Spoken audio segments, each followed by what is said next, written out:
Okay, so let's start. There's actually no need to sit on the stairs because there's room. Okay, so let's start. We don't need the staircases anymore. Looks like there's enough seats. So okay, that's what we're going to do today. We started last time to talk about decision trees. We're going to complete this today, and hopefully we'll have some time to talk a little bit about experimental machine learning and overfittings and so on, and we'll continue that next time. So this is all relevant to this first homework that will focus on decision trees, a little bit on what we talked about earlier. Is going to be out tomorrow, maybe tonight, if we manage to do it, due in about 2 weeks. Quiz 1 is going to be out tomorrow. So as I said, quizzes are going to be online. We'll send you a Piazza message to let you know that it's out there and what to do. It should take you 10 minutes, and you have to do it by midnight Monday. So from now on, hopefully every Monday you'll have to complete one, or by Monday. A word about registration. I'm sure a lot of you are interested in this. We had 11 people that dropped the class so far. So 11 people will get off the waiting list. This can still change. There's a few more days. So if you do plan to drop, do it now. And that's about it. Questions? Yeah? Is it quiz time? Do you have a time? No. You can take as much as you want. I don't think it should take more than 10 minutes. There's going to be 5 questions with 4 options each. I think we are doing it such that you can actually, if you make a mistake, you have another option. So it should be easy. Really, the idea is that to make sure that you get the concept, or if needed, revisit the concepts. Yeah. I think that's total in the last couple of weeks after the semester started. Maybe there were 3 more or something like that, but that's about it, yeah. Yeah. Is it still possible to switch into 519? From? 419. Yeah, 419, 519 is easy in principle. So send email to Nick in the academic office. You can send it to me, I'll forward it. That should be easy. Don't drop the class in order to move it. He will do it on paper because otherwise you'll lose your spot. Other questions? Any technical questions on what we've done? Okay, so we're talking about decision trees. We agreed that it looks like this. We agreed that it's expressive. It can, if we are talking about decision trees that at the leaves have yes and no, Boolean decisions. Any Boolean function can be expressed.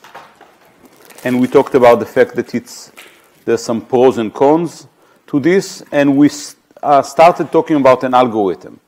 So this was the example that I gave. We're going to keep on playing with these examples. There are 4 types of features: categorical features, 2 labels, yes and no, and here is some data. In this data, we have 14 examples, as you can see, split 9 and 5, and we're going to play with it. And we gave an algorithm, in fact. This was the algorithm, very simple algorithm, recursive algorithm that actually requests that you choose a node. Once you choose a node, you split the data based on the values this node takes. And now you have a new problem, or multiple problems, depending on the number of values this node took, and you do it again. So it's a very simple algorithm that depends on this line here. Choose the best attribute to split on. And we discussed this at the end of last time. We played with this example. We had, what was it, 200 examples at the beginning, and only 2 attributes, so we had to choose whether we want to split on A and B. We modified it a little bit, so it will be a little bit more interesting. More interesting in the sense that the resulting trees look the same, whether you start with A or start with B, but the numbers are somewhat different. And we discussed it, and you agreed that you like, which one do you like better?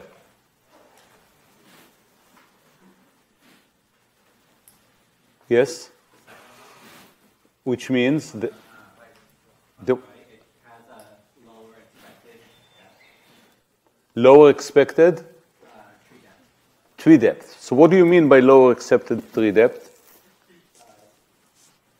For each feature, you don't have to travel as far down a tree to reach a conclusion.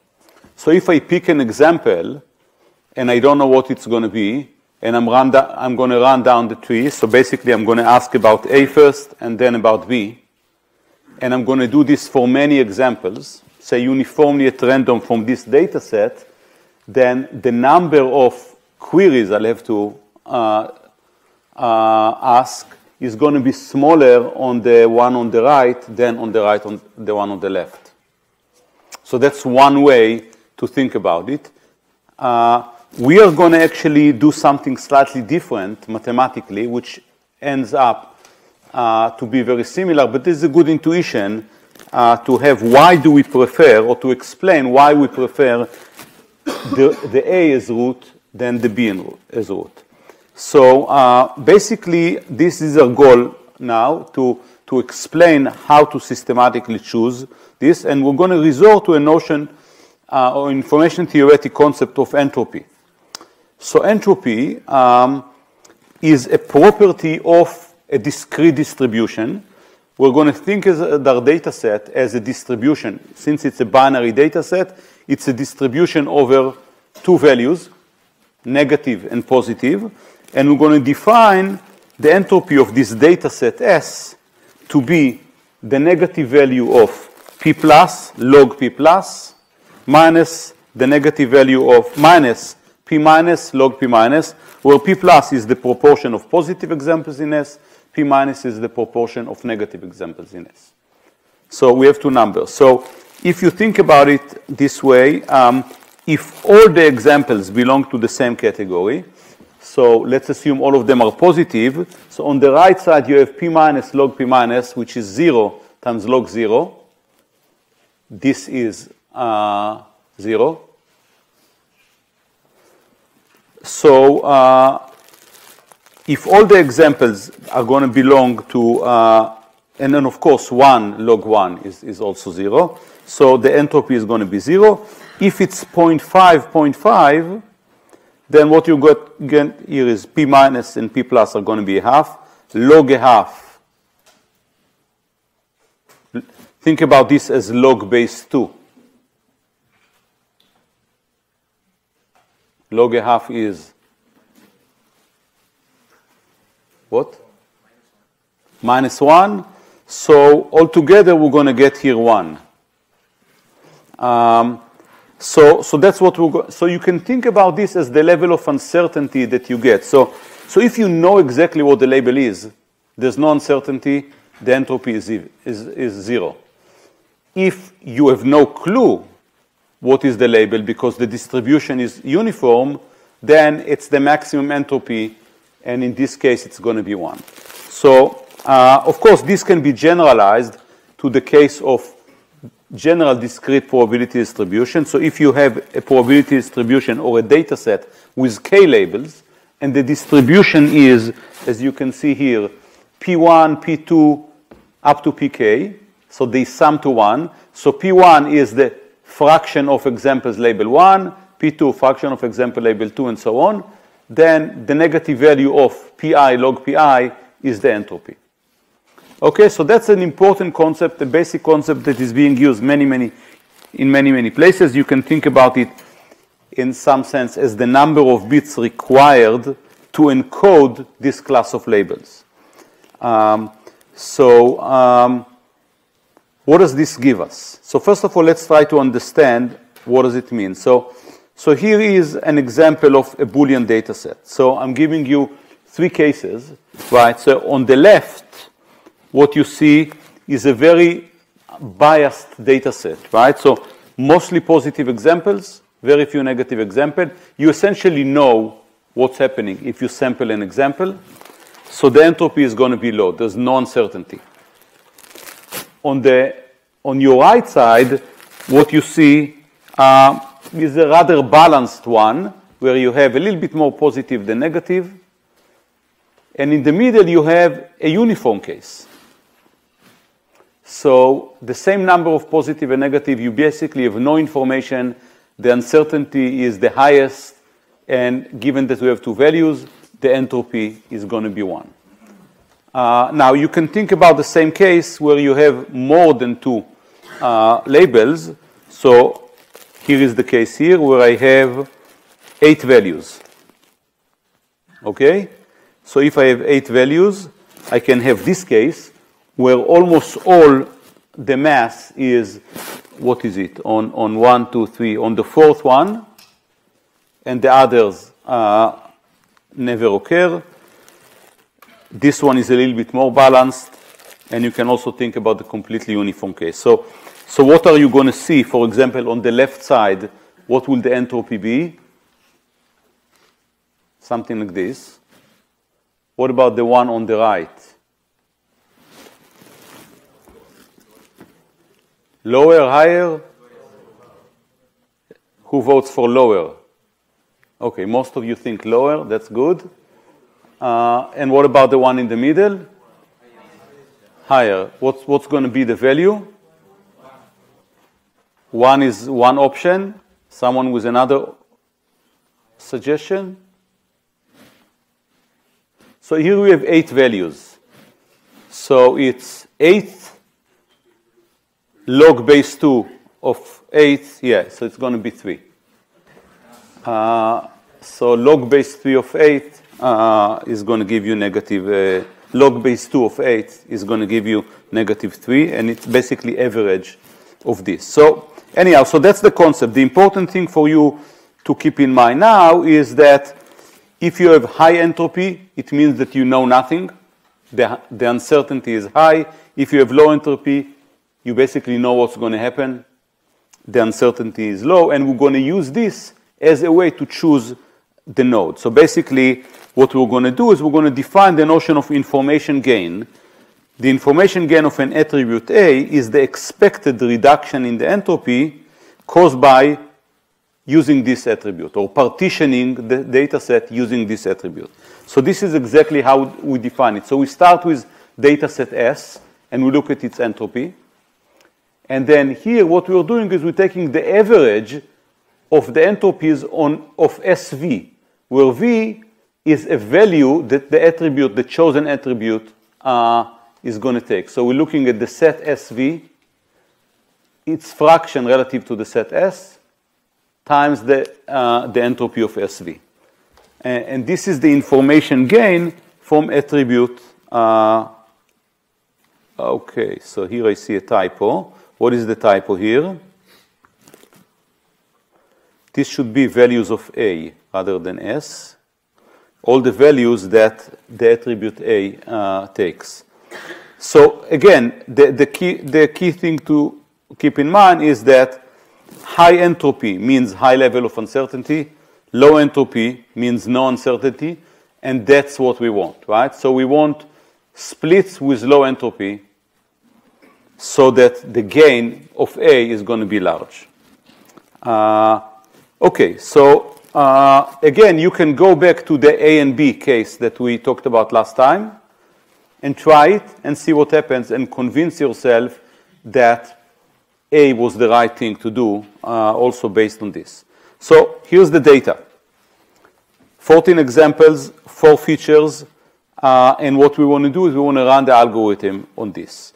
So the first thing we want to observe is that, as I said, we have 9 positive examples out of the 14, 5 negative examples.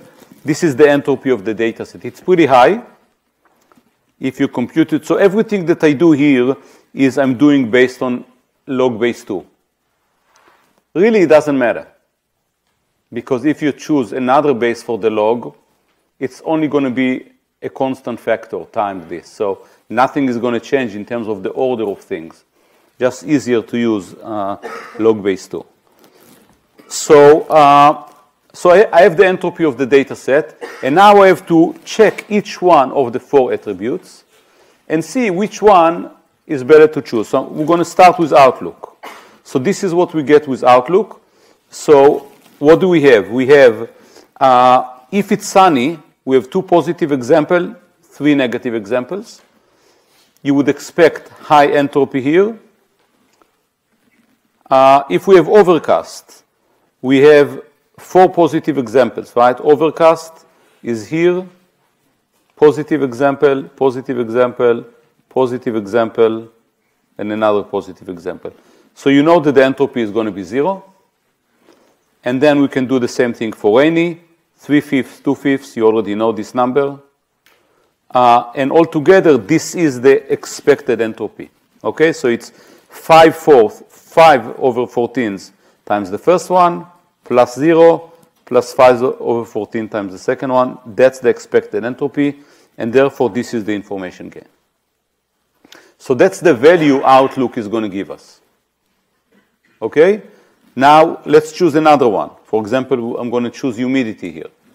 Same thing. So I'm going to look at humidity has 2 values. It could be high or normal. So high, it's 3/7, 4/7, even higher entropy, right? It's closer to balance than the one that we had before. If it's normal, it's very extreme. So the entropy H is lower. And that's the gain that's the expected entropy, and therefore that's the gain. Lower gain, because the expected entropy is higher, which is clear because of this guy. This is quite extreme. And therefore, not as good as before. And you can do the same thing for the others. I'm not going to do it. So these are the 4 values that you get if you do it for the 4 values, which means we're going to choose Outlook. Okay, that's the highest information gain. This is the most reduction we got. So this is how we start the tree. Okay, we chose Outlook. What are we doing now? So now we split the data set. So first of all, I have this Outlook equals sunny data set. I have 3 data sets now. Outlook equal overcast data set, Outlook equal rain. These are the splits. Nothing to do in this case. And I have to decide how to continue splitting this. these data sets. Okay, so, and I want to continue until every attribute is included in a path, or all examples in the leaf have the same label. So let's do one more step. So I'm going to look at the case of Sunny. So I have 5 examples you can see here. This is the data set. Okay, so this is the set S outlook equals Sunny. 5 examples. And what I have to do is I have to do the same exercise, only that now I have 3 cases to check: the temperature, the humidity, the wind. And I can continue doing it. So if you look at humidity, what you're going to get is 3-2, almost balanced. Did you know that this is going to happen? That humidity is going to be better than temperature and wind?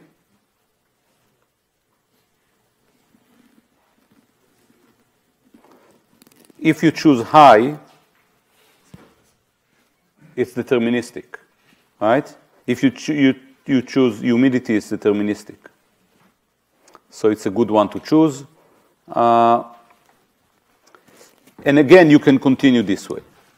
So, okay, so basically, questions on the algorithm? Yeah? Could there be a case in which, I guess like, so here like the first plate is the one that reduces the entropy the most, but could there be a case that if you choose like something else, like down the tree structure, you could actually do better, like by starting somewhere else? So in principle, yes. So as we said, we're going to say again, this is not the optimal tree. Oh. So what you really want, and we haven't justified it by the intuition, is that you want the shortest tree. Because this is going to generalize best. Finding the smallest tree, based on multiple definitions of smallest, is going to be computationally hard. Even if I know that there is a tree of some size, finding it is going to be difficult. So what we are running is a greedy heuristics. I choose a node, and I continue with it. It's not necessarily the case that the best decision, the best first decision, is going to result in a shorter tree than the second best decision. There's no proof of that. But that's the heuristic that we're using.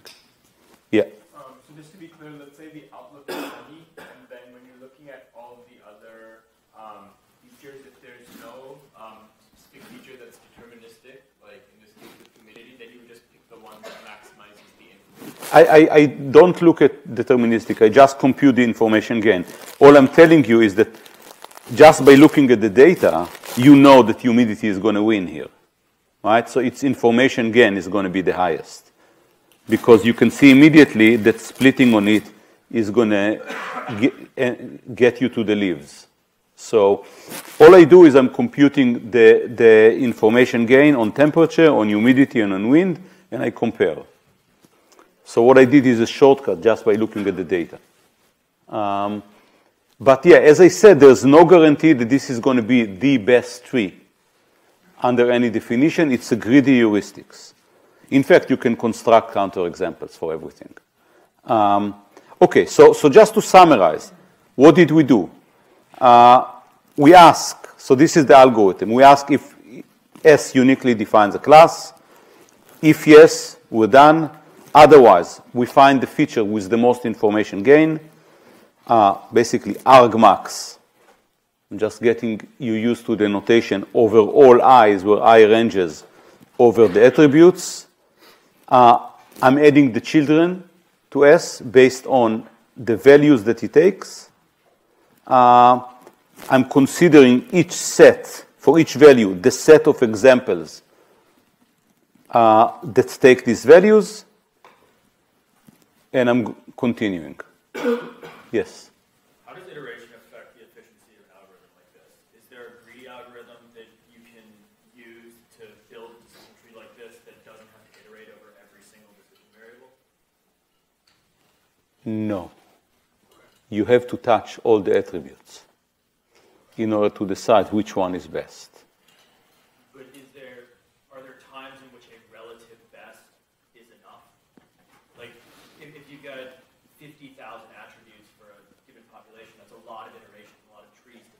Yes. Especially if the data set's really big. And not trees to build, a lot of computations at each node, yes. Exactly. So given that trees are not inefficient, but not the most efficient structure to build, are there variations on this type of process? So not really. So there are variations on the decision rule. Instead of information gain, there are other attempts to define other things that might be a little bit easier to compute.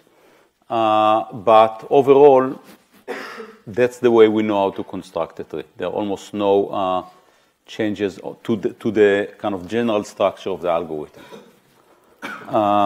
Okay, so with this algorithm, that's where we ended. So again, what have we done? We did a search, a greedy search in the space of decision trees. To remind you, we talked about the fact that there's some good things about the fact that this is a very expressive function space, a hypothesis space. Any function that you want, you can express.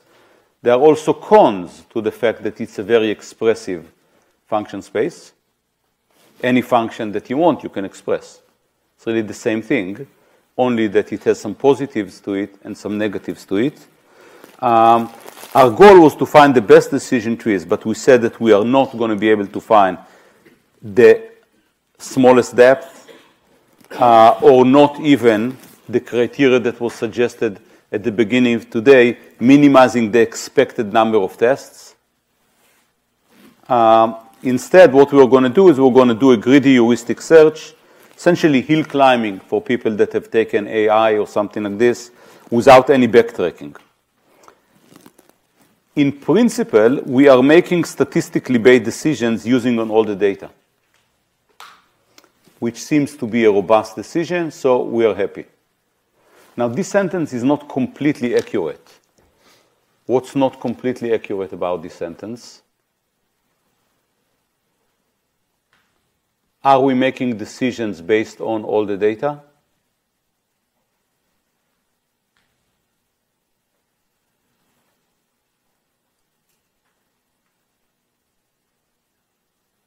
So let's think about the algorithm again. What are we doing? First step in the algorithm is computing information gain. Are we using all the data?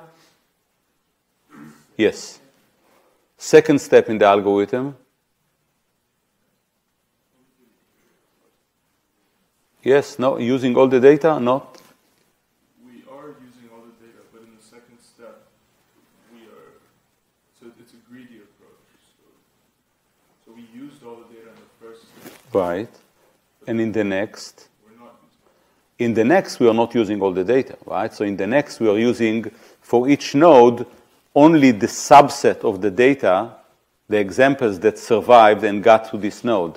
So as we go down the tree, our decisions are in principle less robust statistically. They're making use of less examples. So if you want to do something and you don't believe this and you want to go to the second best, as you go down, maybe you're more justified in doing it. Okay, I want to spend a minute on the history because like a lot of the things in machine learning, it's actually interesting. Like a lot of the things in machine learning, it wasn't invented by computer scientists. So decision trees are actually invented by psychologists about 60 years ago or so. And they actually used it as a way to think about how to model concept learning, human concept learning. How do people represent things so that they can make decisions with respect to? And this turned out to be a good way to kind of compress a set of attributes that represent concepts. In the 70s and 80s, there was a lot of work on decision trees. Quinlan developed the algorithm ID3, which is the algorithm we talked about today. In the 70s, invented information gain. In the 80s, 4 statisticians, the 2 famous ones among them are Breiman and Friedman, wrote a book that is still very interesting and important. It's called CART, for classification and regression trees, and suggested algorithms that are very similar to the ID3. And then, as I said, there was a lot of work on decision trees in the 80s, even into the 90s. Many variations over the basic algorithms. We're going to touch upon a couple of them: how to deal with noise, continuous attributes, missing data, non-axis parallel decision nodes, and so on. But basically, the algorithm that I showed here is the key algorithm that is being used. So the key package that people are using is a version of ID3 that Quinlan converted to C4.5, and later it's C5.0.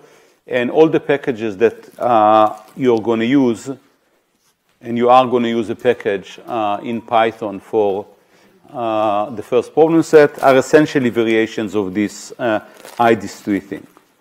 And it's a very, very popular algorithm still, used a lot commercially. And the key reason it's being used so much is because you can use decision trees both independently, learn one decision tree as your classifier, but also, and this is often a lot more popular, as features for another algorithm, typically a linear algorithm. So we're going to talk about this. Okay. Questions so far? Okay, so let's move on. This is the tree we ended up with. Let's assume there was one more example. This one, number 15. So what can I do with this? I can start classifying it. Or you can think about adding it to the training set. What will happen if I added this to the training set? Let's just see how does it look. So I'm going to start with Outlook. Sunny, I'm going here to the left. Then I'm going to look at humidity. It says normal, so I'm going to go here to the right. But the label is no. What do I do? This decision tree isn't good enough for me. Right? So if this was part of my training data, what will I do? I would add, right? I would add another. Now, my decision tree is consistent with all the data, with the 14 examples that I've seen before, and with this example. What is the problem with this? Yes? The choice of what you split on is kind of arbitrary, because like, you don't know whether to split on wind versus what temperature. No, but I had to do it, right? Well, Because I get that, but like when you make the split, you don't know what's the decision you're splitting on. Because like you split like yes or no, but like do you base that on wind or do you base that on temperature? Because those don't show up. But given that I started with Outlook, I got to this part. Yeah. So wind is not, I don't care about wind in this part. Based on my first 14 examples, that's where I am. I'm on the left side of the tree. So you're right that this is not the optimal thing, but this is where I am now. Right? So I have to refine the tree to accommodate this example too. Yes? You increase complexity from just one data point. Right, I increase complexity, and also the issue is that I can always do this, right? So the decision tree class of function is very expressive. Yes? Well, I think you may have been asking, maybe not, but I'm also not sure about it. Why choose wind versus temperature to split on? Oh, I see. Okay. So what you're saying is you are not objecting to augmenting the tree. You're objecting to how I decided to augment the tree.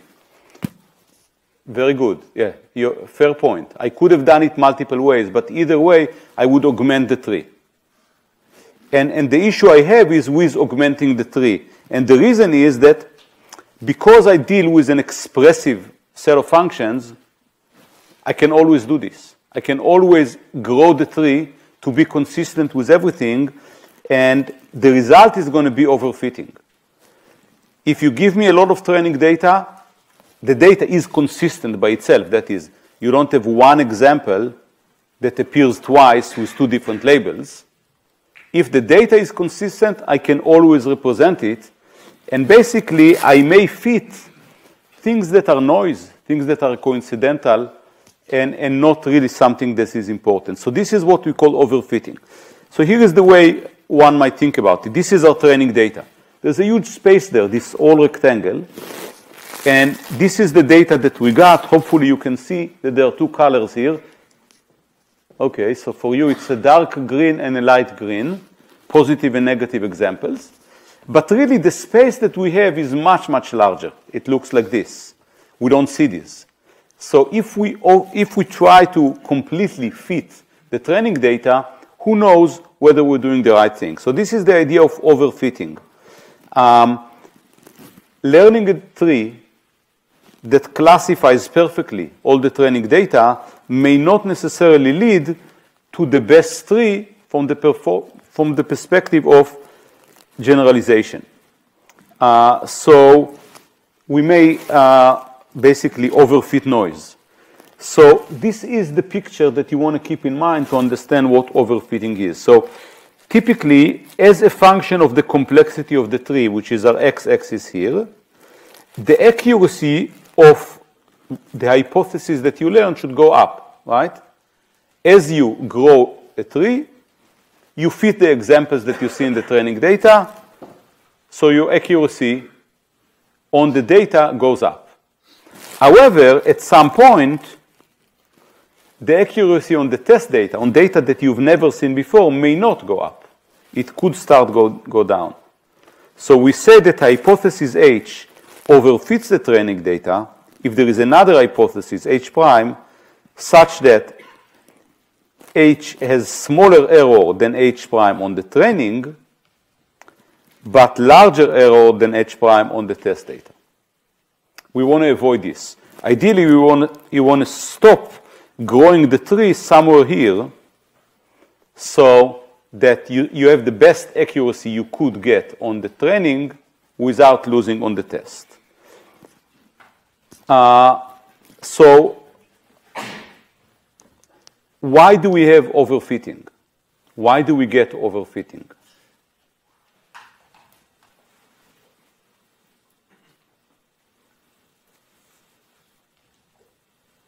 Yes? Because you're going to naturally have noise on your data, and what the tree is doing in this case is trying to fit that noise, which will come randomly. Okay, noise is one reason. Yes? We're building our model based on a small set of empirical data, but we don't know the true distribution. So this is the key reason. So look at it. So you basically build a model.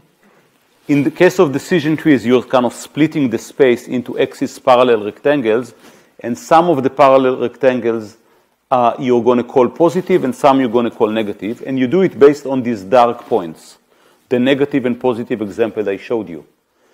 And of course, you can cut it small enough so that you put each one of these dark points in some axis parallel rectangle, some leaf of the decision tree.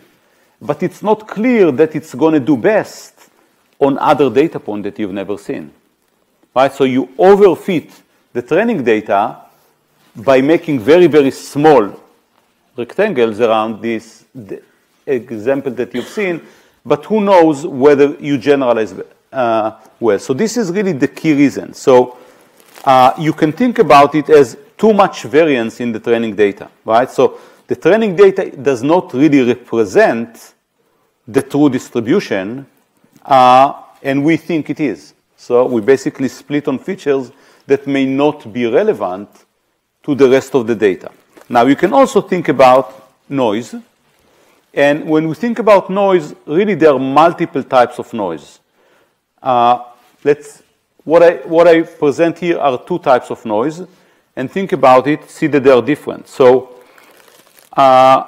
one type of noise is, here's the example.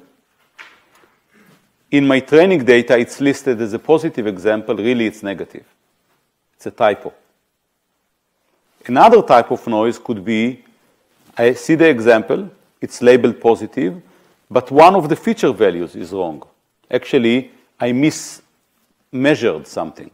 The humidity wasn't high, it was low. So you can have this kind of noise, and this is going to affect what you're going to learn. And in both cases,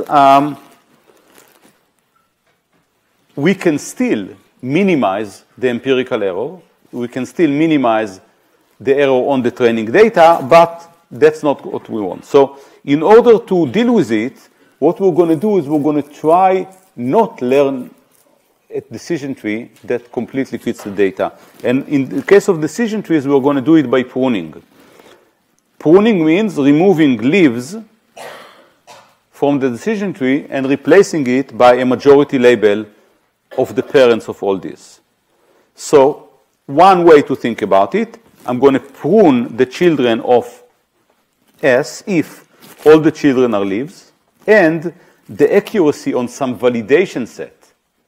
So now I'm introducing the notion of validation set. Let's assume there was another collection of examples that I've never touched while I was training.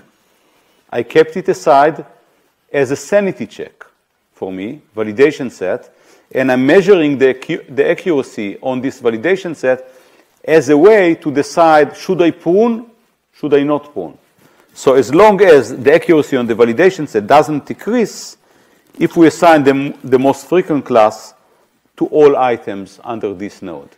So now you can think about multiple ways of doing it. You can think about what I call here post-pruning, which is what I just said. I'm going to grow the tree and then prune it back up. Or I can just decide to do pre-pruning, which means I'm not going to grow the tree all the way. I'm going to stop growing the tree at some point. And you can do it many ways. You can just decide that you're going to growing until depth 4, which is what you're going to do in the problem set. Or you can decide that you're growing it, and every time you're going to check against something and decide whether you want to grow more or not. The principle, though, is you're not going to grow all the way to fit the data, but rather stop at some point. And you can evaluate it in multiple ways, and I'm going to just kind of throw some ideas. Some of them we're going to talk about in some more details. One of them is called cross-validation, which essentially means that you have some held-out data sets that you're not using to train. You're not using it to grow the tree, but you're going to use it as a way to evaluate the utility of further growing the trees. You can think about various statistical tests that will let you judge whether growing it further is going to add anything to you. Is it going to be statistically significantly better? And you can do things that use other statistical principles like minimum description legs and so on. So all these are actually related to a notion that, a general notion that we're going to see with other learning models that we'll see. It's the notion of regularizations. The key idea is keep the hypothesis simple. Don't try to be as expressive as you want because you can, because that's going to overfit. Regularize it, which means keep it simple. So you can also think about this, given that you already know a little bit about linear classifiers. So what would be the analogous of keep the hypothesis class simple if I'm talking about linear classifiers? The type of linear classifiers we talked about last time. Suggestion? Well, no, just question. Is regularization and normalization, are those? No. I didn't say normalization, I hope. Regularization is a notion that we're going to define that basically aims at keeping the hypothesis simple. Don't necessarily use all the power that the hypothesis class give you. For example, in decision trees, don't go as deep as you can. Keep it simple. And in other hypothesis spaces, it's going to be expressed differently. Yes? Is there a rule of thumb for dividing holdout sets and cross-validation? Yeah, we're going to talk about this. So there are some methods that are statistically more stable than others. What would be the analogous thing if you are learning linear functions? Any suggestion? Any ideas? So I'll make this question a little bit more concrete. Okay, here is, okay, so let's actually go to this example. So here is a data set. I'm showing it twice. Red points, blue points. Here is a linear separator. Good, bad, doing the job, right? Here's another one. Good, bad, also doing the job. Which one do you like better? H2. Anyone disagrees, wants to argue for H1? No disagreement. So why H2? Distance between points more. The H1 is closer to red points and blue points, and the distance. Okay. Yes. How we increase the thickness of the line? For example, instead of using a straight line, using like a space or something like that. Using a thicker line. Very similar argument, in fact. Yes. Essentially, support vector machines in the sense that you're maximizing the distance between the two different classes. I don't know now. You're correct, but I don't know now what is support vector machine. So let's talk first principle. So let's explain without any resorting to specific algorithms, because this has nothing to do with specific algorithms. This is just a principle of why do you like H2 over H1. So two suggestions were in H1, the points or some of the points are very close to the separator. And why would that bother you? Why do you care that they are close? It's separating it. You get new test data and it falls like that region then. Right, so the idea is, okay, over there. I would argue that you can't say based on that because that could be overfitting. That's only the training data. So it might appear good based on training, but isn't that the definition of overfitting? Yes, but that's what I have. That's the data I have, and I can choose one over the other. Or if I can choose one over the other, my question is, which one would you prefer? The argument that I got here and here actually were very good in the sense that basically what you're saying, this is only my training data. Let's make the assumption, I don't know if it's true or not, that the data that I'm going to see in testing is going to be about the same. But it's not going to be identical, so things are going to move a little bit. So the pluses are going to move a little bit, the circles are going to move a little bit.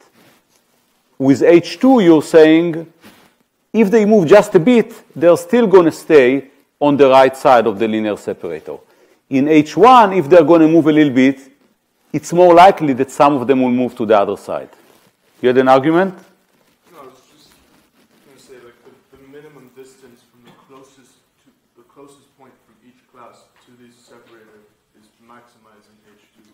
Right. And another way of saying it is, as you suggested, instead of trying to fit a separator, try to fit a thick separator. If you can fit a thick separator between the classes, you're more likely to be robust to slight changes that you're likely to see later on. So in this case, I can fit this thick separator. In this case, the thickest I can do is smaller. So this is the notion of regularization that we're going to make more accurate as we go. But in some sense, it's equivalent to pruning the tree. Don't go all the way down with the tree. Work with limited size trees under some definition of limited size. And it's the same case here. Don't just try to fit a linear separator, but rather try to fit a linear separator that has some thickness. Okay, so I want to be able to talk now a little bit about what I promised here, which is to think a little bit about explaining generalization and overfitting. What I'm going to do now is admittedly very hand-wavy, but it's going to be good enough for us to give us some intuition. So there are two assumptions that drive everything that we're going to talk about in learning. The training and test data are independently and identically distributed. This is IID. That is, we assume that there is some distribution. We don't know what it is. I denote it here, P of X. X is my instance space, comma Y. Y is the label space.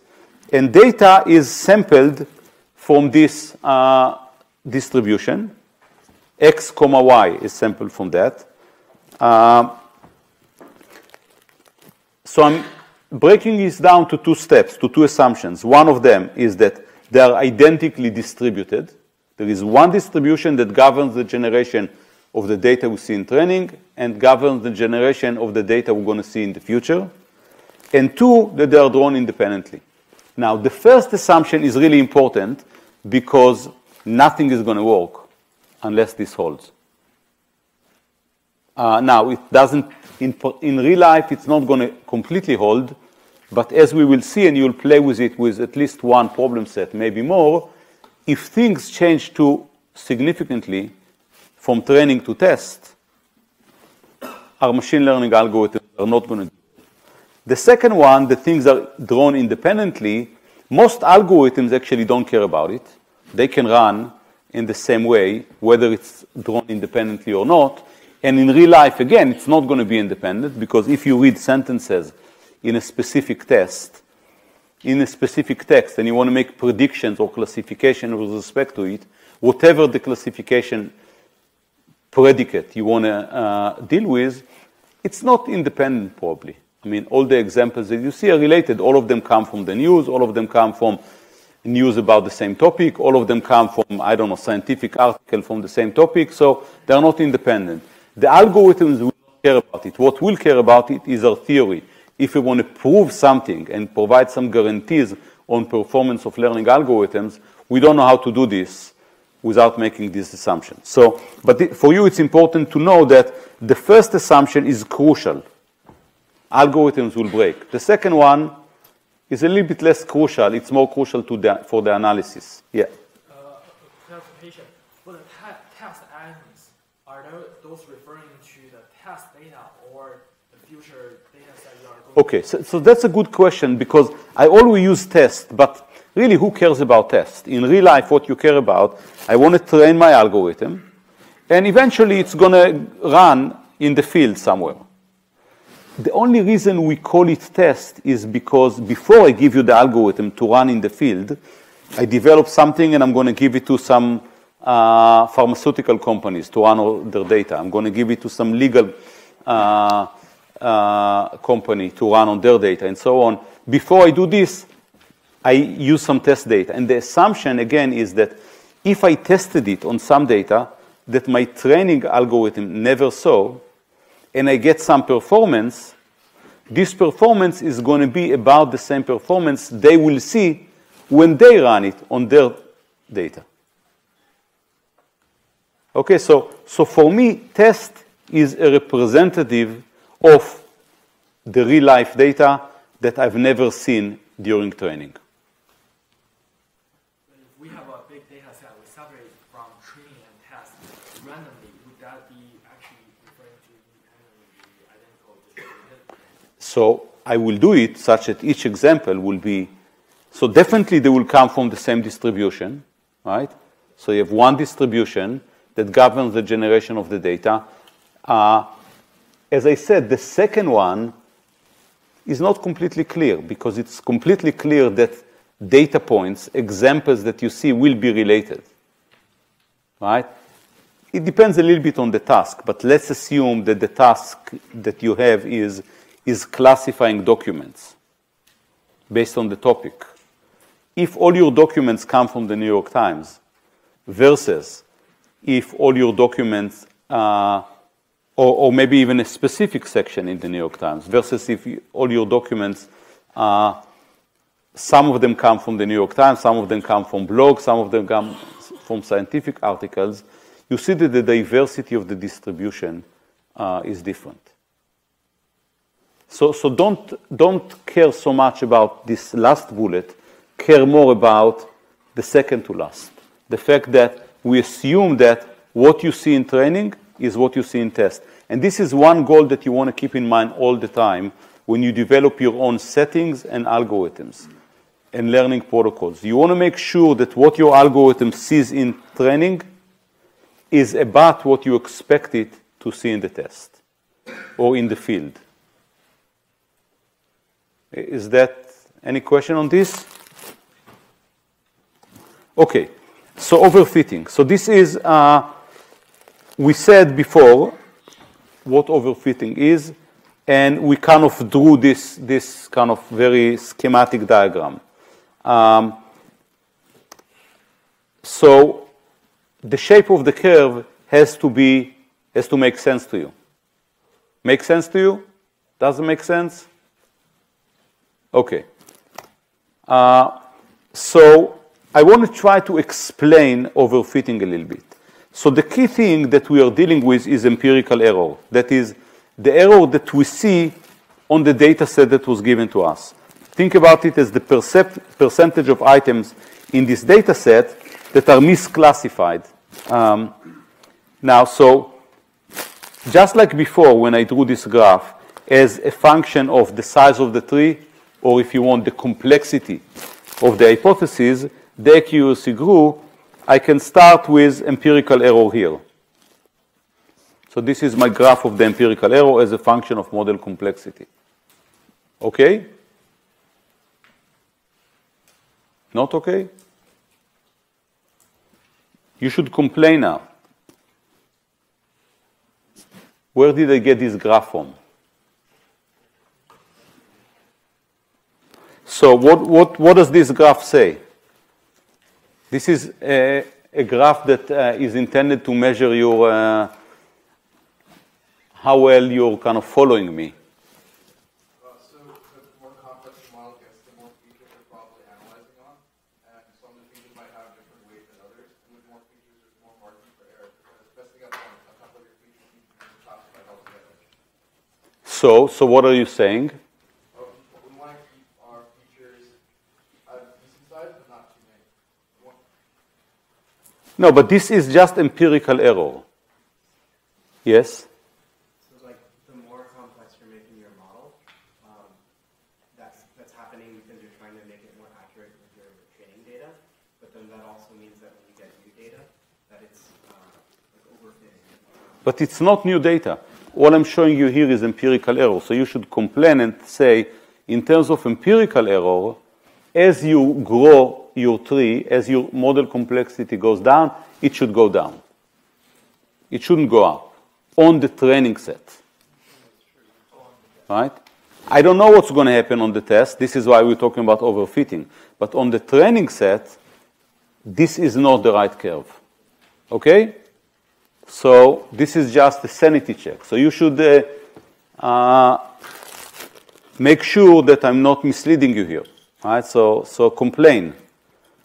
So anyhow, I'm going to leave this curve here. So model complexity for me at this point is kind of like how many examples, how many parameters are there? In decision trees, you can think about it as number of nodes or depth or something like this. So, okay, so once I have something like this, what I care about is the expected error. That is, what percentage of the item drawn from P of xy, the true distribution, do we expect to be misclassified? Of course, we don't know what to do, how to do it, but this is what we care about.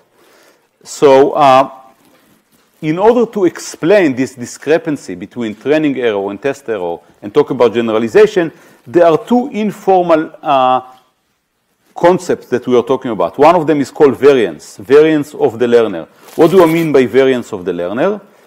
Is actually how susceptible is the learner to minor changes in the training data. And my argument here is that if the model complexity is large, then what you will get, the hypothesis that your learner get, is going to vary more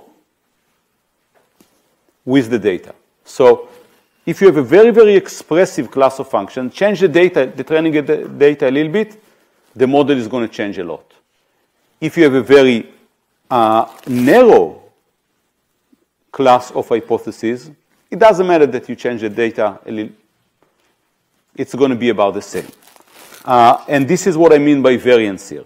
If you want to take an example here, think about an extreme case. Think about a hypothesis space that has one function versus a hypothesis space that has all the Boolean functions.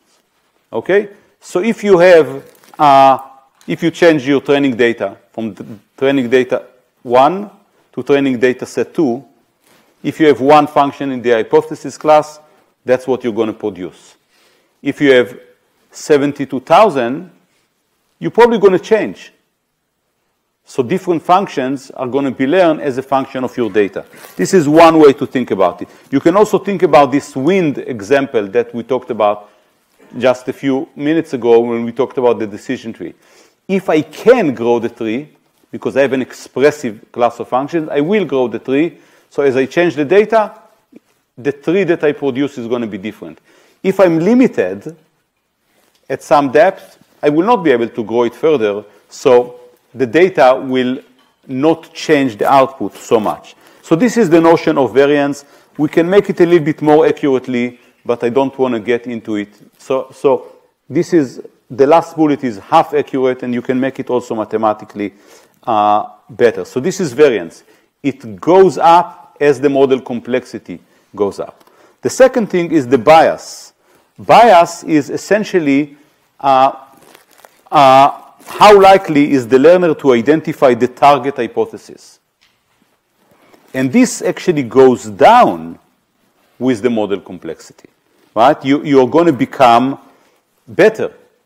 As you increase the complexity, your chances of getting to the truth is larger, right? You're more expressive.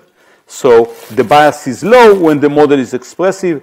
And again, you can think about what we've talked about before, large tree versus small tree. So basically, and you can talk about it in a more accurate way, which I don't want to do now. I just want to give you the intuition. So basically what we have is a trade-off between bias and variance that you can think about this way. As the model complexity grows, the bias goes down.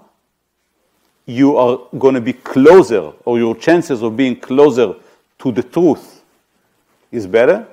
But the variance, that is your sensitivity to fluctuation in the training data that you see, is larger. The generalization error is somewhere in the middle. It's basically a sum of bias and variance, which I'm not proving here, but I'm just saying. And therefore, you have here a trade-off. On one hand, I want to be expressive because I can fit the data better. On the other hand, I don't want to be too expressive because I'm going to be too sensitive to minor changes in the data. And this is the key principle in machine learning. We'll see it all the time. We're going to have all the time two components. One of them, how well we fit the data. Another one is, how general are we? One of them is going to be the bias term. The second one is going to be basically the variance term, and we want to be able to play with this. And this tells us where we are in terms of, are we underfitting? That is, learn some more. Or we overfitting, you've learned too much. You grew your hypothesis too much. So again, this is a hand-wavy argument, but I want you to have this intuition. We're going to see the same kind of principle being played in many, many examples. Yes? What does the bias mean? So bias means how likely are you to actually be close to the target? Up here. So I have a target function. It's hidden for me. I want my hypothesis that I'm learning to be as good as the target or close to it. If I have an expressive class of functions, my chances for doing it are better. If I have a very low expressive power, a small set of functions to choose from, the chances of actually being close to the target are lower. That's the bias. And it's only measured on the training set, right? So these are theoretical concepts at this point, right? So I didn't measure it exactly. Eventually,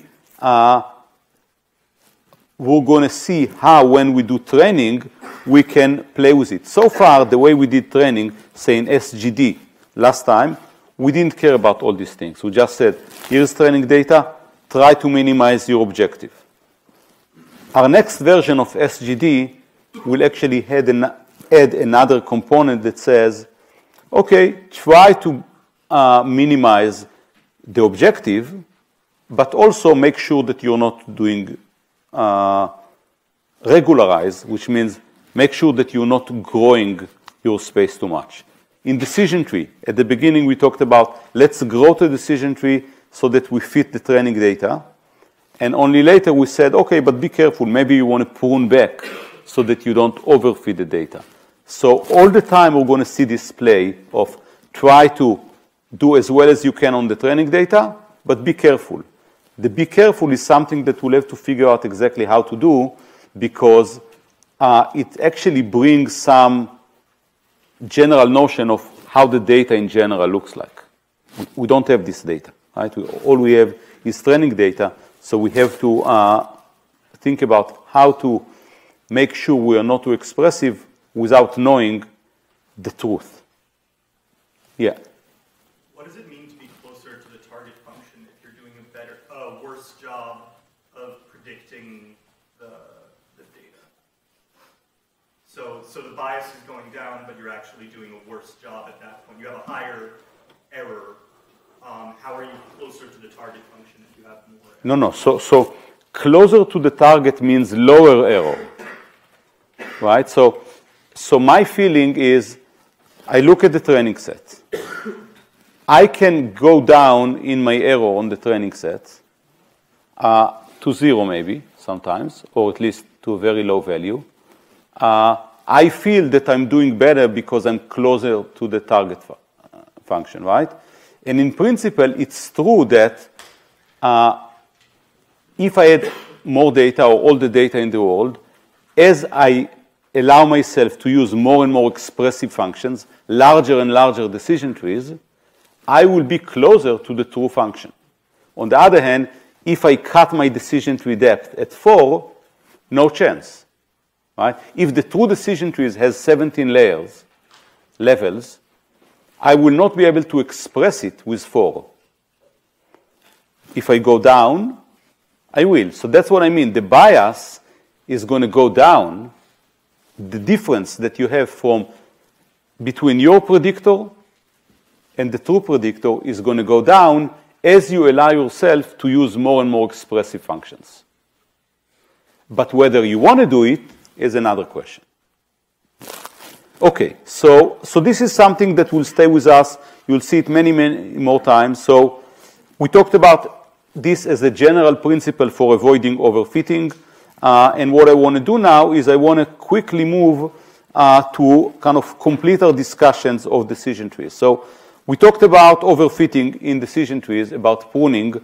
As I said, there are multiple ways to do pruning. When you look at the package that you'll be using, you will see that you can think about pruning decision trees.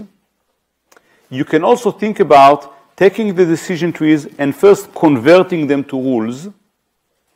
Why doing it? Because sometimes people think that if you convert it to a rule, it's easy to interpret. So for example, you can take this decision tree and convert it to a rule. You can say, it's going to be yes if the outlook is sunny and the humidity is normal. Or if the outlook is overcast. Or if the outlook is rainy and the wind is weak.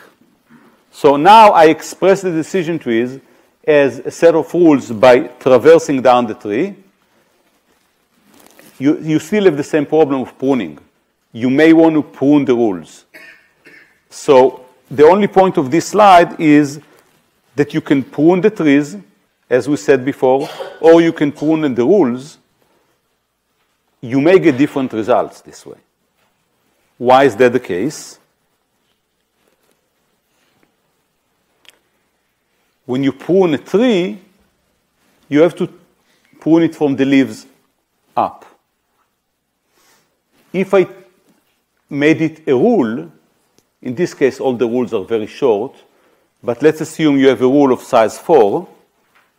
Pruning it means eliminating one of the attributes in the rule.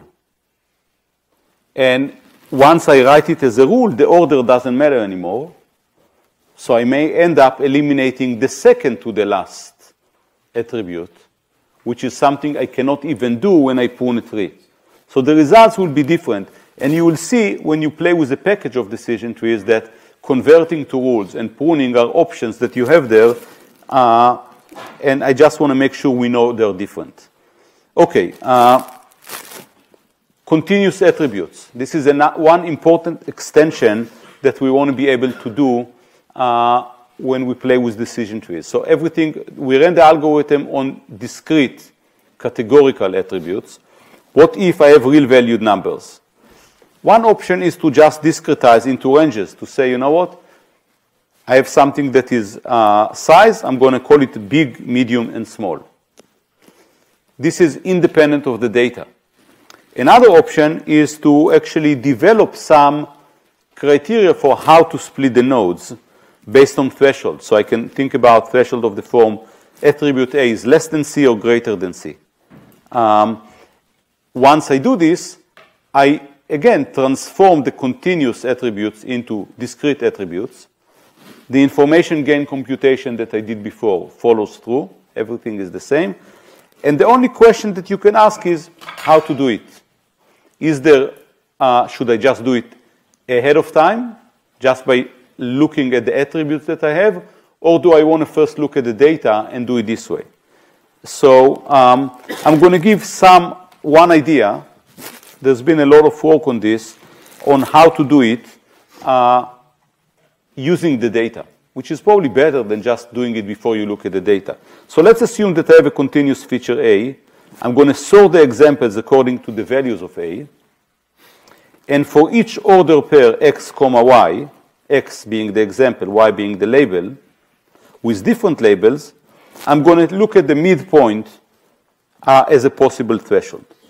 Example, let's assume that I have a length attribute.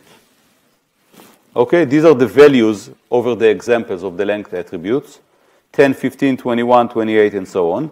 And these are the corresponding class labels. So basically what I want to say is that I'm probably not going to split between 15 and 21 because both of them are positive. I have some assumption of continuity. I am going to split between 21 and 28, between 40 and 50, and so on. So that's what I'm suggesting here, and I'm going to split it evenly because I don't have any other information to support splitting it otherwise. So this is one way to think about continuous attributes, many, many other ways. Another extension, important extension of decision trees has to do with missing values. So let's assume that I'm in a domain where sometimes it's actually hard to get all the attributes because it costs something. If you want to do diagnosis, maybe some of the the attributes are more expensive than others. I'm going to be missing some tests. So what do I do? I have to, in fact, these are two questions. One is, what do I do during training? And the second one is, what do I do during test, during evaluation, if I have an example with some missing values? So what do I do with training? So let's think about this example here. So here is my data. I already split on Outlook, as before. But here I don't have a value for example number 8. I don't have the humidity value. What should I do? Any suggestions? Yeah? I can throw the example out. Yeah, that's a good solution sometimes, especially if I have a lot of examples. If I don't have a lot of examples, I don't want to throw it out. I want to use it somehow. What will I, yes? I can randomly assign value to this. What would you assign randomly? What would you really do in this case? Why high?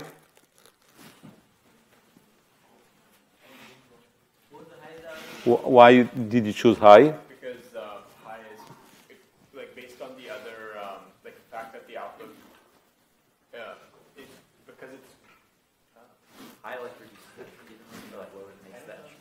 No, you had a reason. Why did you choose high? Because you want to create a rule that you have already. Because you, yes.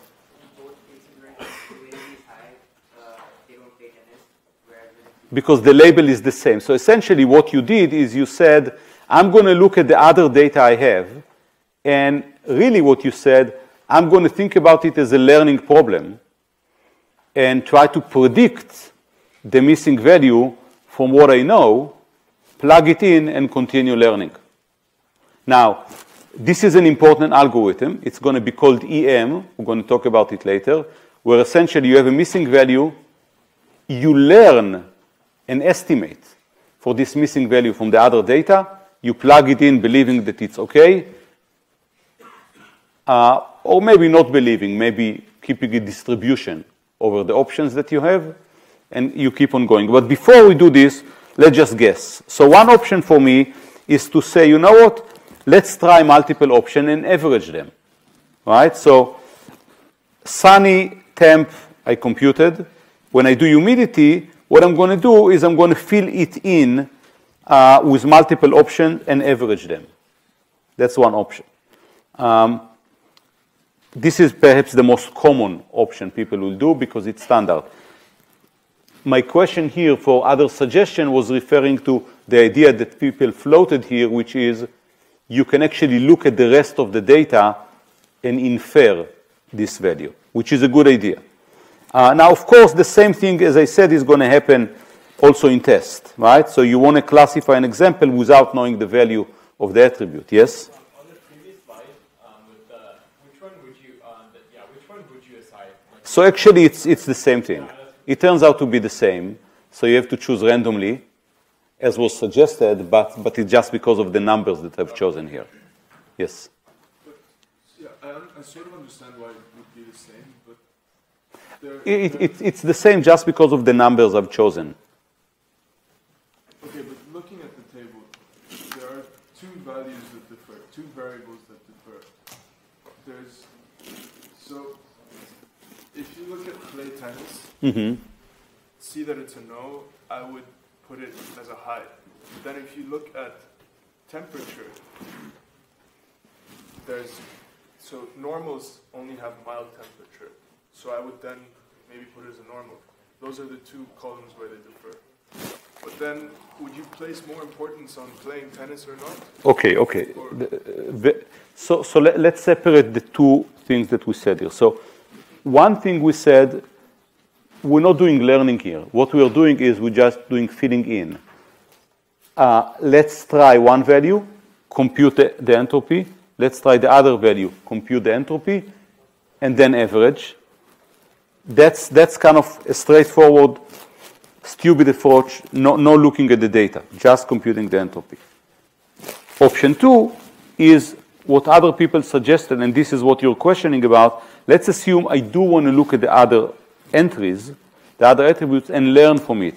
And then the question is how exactly you learn, and you gave an argument for how to learn based on the labels, how to learn based on other attributes, and maybe what I will learn will be somewhat different. So let's leave it to how I devise the learning algorithm that I give the job of filling the missing values. And there could be multiple options. Okay, so before you pack and go, basically, I think maybe there's one more slide I wanted to show, and I'm going to skip. And we're going to start from here next time.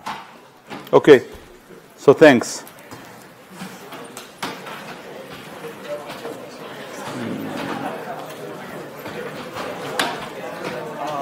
About the audit request, you gave me an email, but like when I tried to ask a request for audit and I get this error message that I need a permit, can I go to the department office too? Yes, I guess send email to Nicola,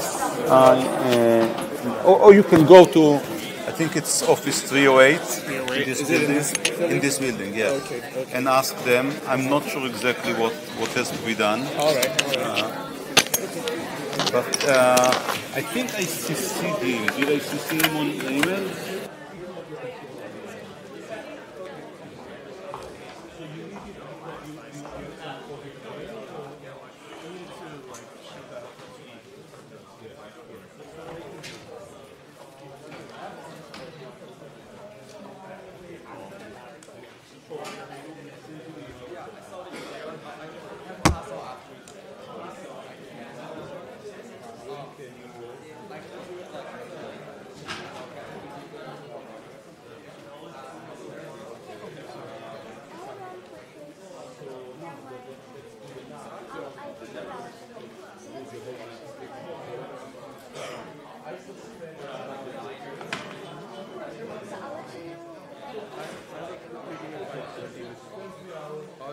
Can we move it a little bit later to the original time?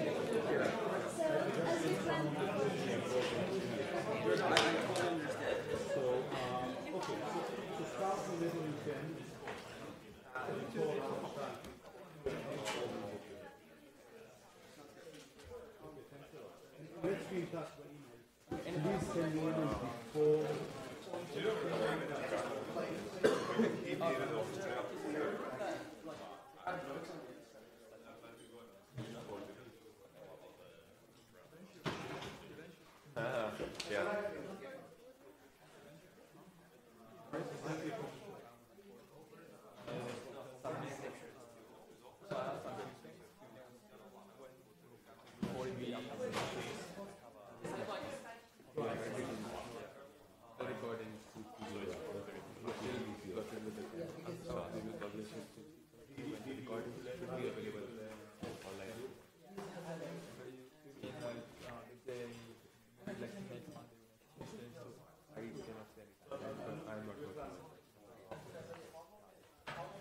Professor, are you doing your office hours today? 4:30 to 5:30? Okay. In your office in 34. Thank you.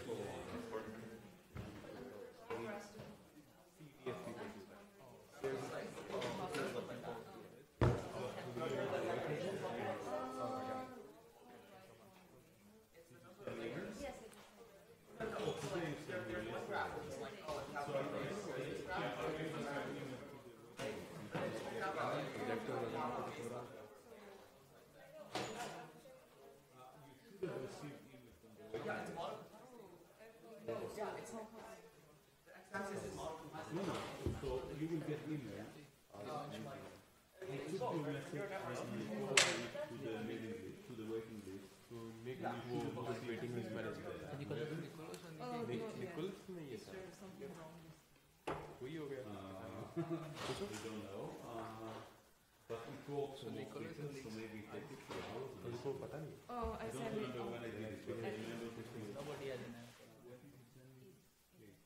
I remember this message, so I definitely forwarded it. So I must say that I think the chances are slim. Oh, really? Because the waiting list is long. But you know, I don't know if everyone. I wrote to Nick maybe yesterday, and he said I think that's just what you said. There's 11 slots and maybe 150 people. So. But last time there were 150 people. Yeah. So. Looks pretty unlikely. The truth is that my experience has been that a lot of the people on the waiting list are no longer interested. Yeah. Because they've chosen other classes instead. So I have no way to know what is the real size of the waiting list. So I suggest you put your name on it. You should get an email on the waiting list. And let's see.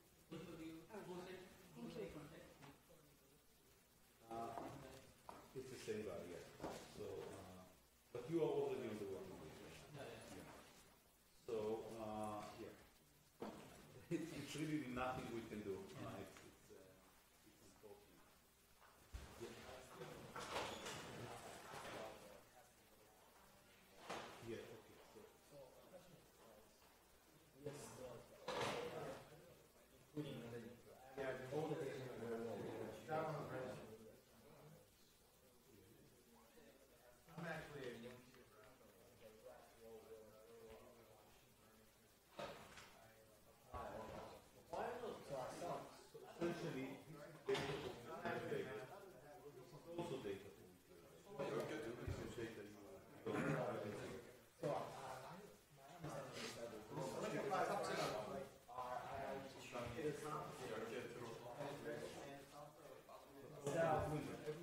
So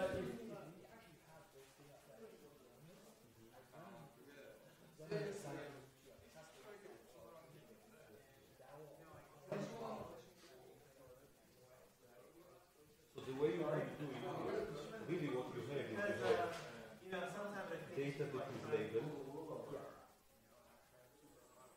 in the rest of the world. What you're going to do here is you're going to split it randomly, multiple ways. We're going to talk about it next time, maybe five-fold cross-validation. You take 20%, you set aside, you turn on 80%. You do this 5 times. So that's how you're going to do it. So therefore, the assumption we have here, this has the same without having this they should be There are. But as I said, this is more content analysis requirement, right? So, because what I want to be able to do is I want to be able to say, I trained with these many examples, and I got this error on the empirical set, empirical error, and therefore, with high probability, that's what I'm going to see on some other data. If I don't have this IID, I cannot make this. Okay, sure. So I am getting the same accuracy on the training data that you had previous year, like the same thing. It's So what are the numbers that you get? 63 something. So no, but there are 5 algorithms. Okay. So when I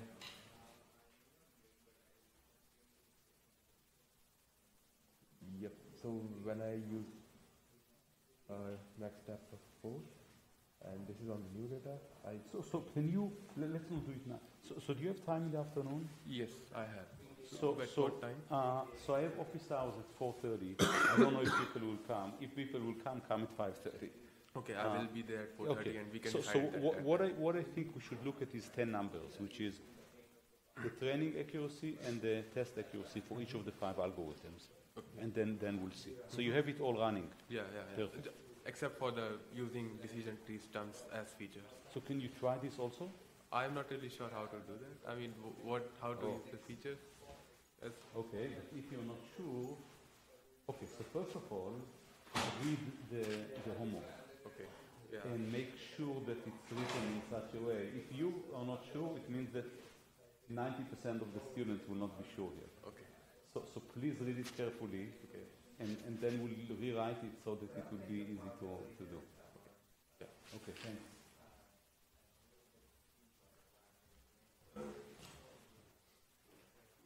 Okay,